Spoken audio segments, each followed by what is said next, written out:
Hello，大家好，我係 P18嘅 Miranda，歡迎大家嚟到 P18嘅醫學專訪。好多人都話咧，膝頭哥痛啦、髖關節痛嘅時候咧，都唔知點算好。其實呢一個都係好多都市人有嘅疾病。今日我好開心請到骨科醫生張文康醫生咧，接受我哋 P18嘅訪問。等我問下佢關於呢個膝關節同髖關節嘅治療先。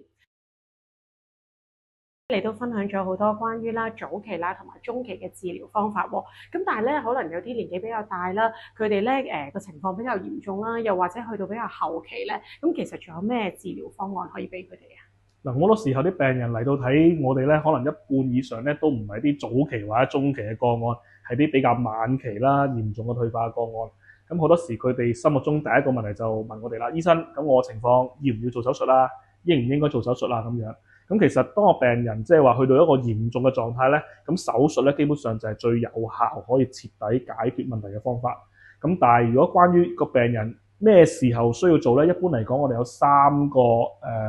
原則去考慮嘅。第一就話我哋必須咧確定佢個膝關節咧係一個嚴重嘅退化。咁呢個可以係臨床嘅檢查啦，佢個症狀啦，同埋我哋安排照一啲嘅檢查，例如 X 光啦或者磁力共振咧，去確定咧個膝關節係嚴重退化，意思即係話有一個變形啦，啲軟骨冇晒啦，個發炎好嚴重。咁首先我哋要確定呢樣嘢。第二就話個病人要曾經嘗試過其他方案，而係冇咩一個明顯嘅效果。例如個病人係食過止痛藥唔係好得啦，做過頭先所講嘅方法，包括打針啦、注射啦、物理治療，都係未能夠有效舒緩佢嘅痛楚。第三就話呢個症狀咧係嚴重到個病人嘅日常生活，又或者佢如果仲有工作的話咧，係受到嚴重影響，即係佢行嚟行唔到啦，要落街買餸都有問題。咁如果病人係符合剛才嗰三個條件咧，就值得考慮進行呢個手術治療。咁而家嚟講，我哋最有效或者最普遍嘅手術治療就係一個膝關節嘅置換手術。咁個概念簡單嚟講係將佢有問題嘅關節裏面嘅骨啦、軟骨相關嘅軟組織全部切除咗佢，就換過一個用金屬同埋塑膠製造嘅一個人工關節。咁係希望取替翻病人本身有問題嘅關節，而係達到痛楚嘅減少啦，同埋活動能力嘅提升嘅。我都好多朋友咧嘅屋企人咧做咗膝關節手術喎，不過咧係咪咧個手術咧會咧好痛啦，同埋好耐都落唔到床，咁咧復康咧都比較長時間咧？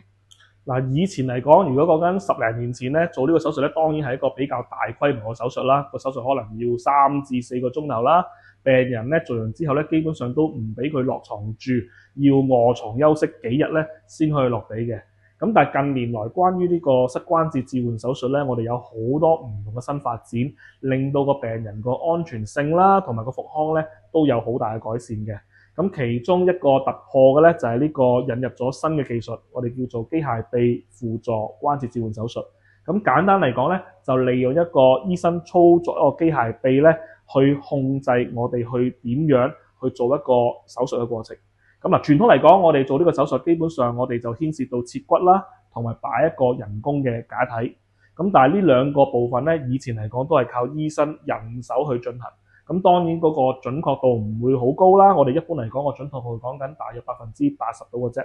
咁如果用咗呢個新嘅機械臂技術的話，咁首先喺手術之前咧，我哋係會進行一個好詳細嘅規劃，即係話個人工假體係幾大幾細啦，擺喺咩位置，喺手術之前咧已經確定到㗎啦。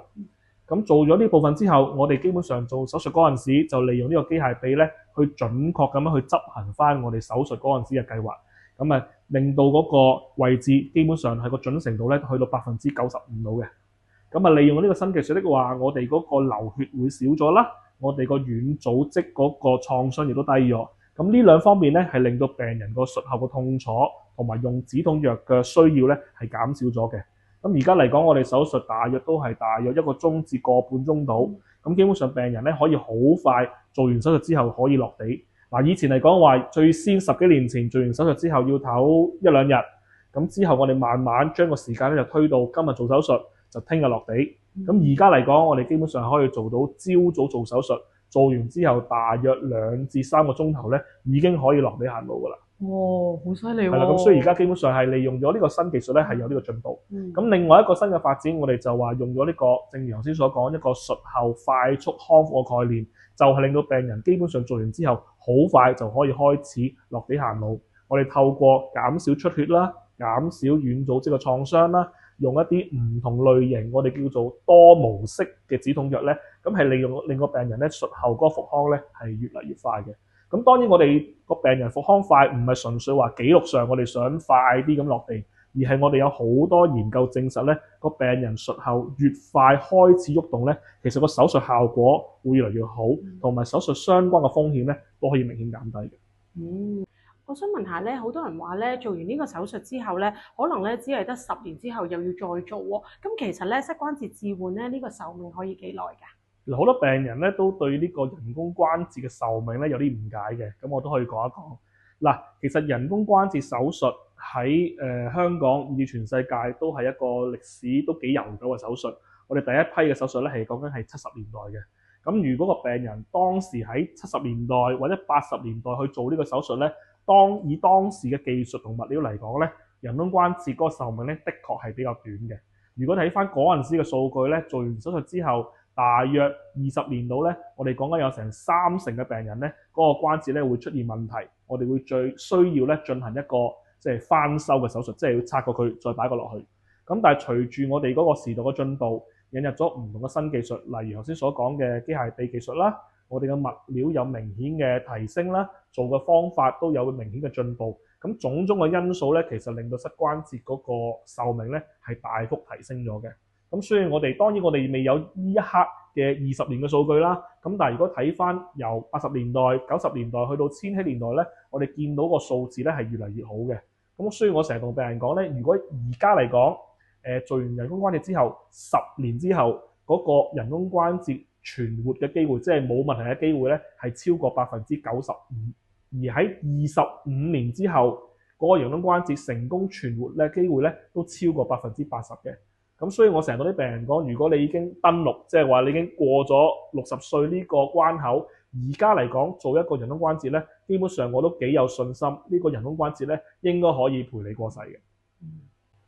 今日好多謝晒骨科張文康醫生同我哋分享咗好多關於膝關節同埋髖關節置換手術同埋治療方案。如果大家對於手術有咩問題嘅話，歡迎大家揾翻我哋 P18嘅成員查詢。多謝晒你，拜拜。拜拜。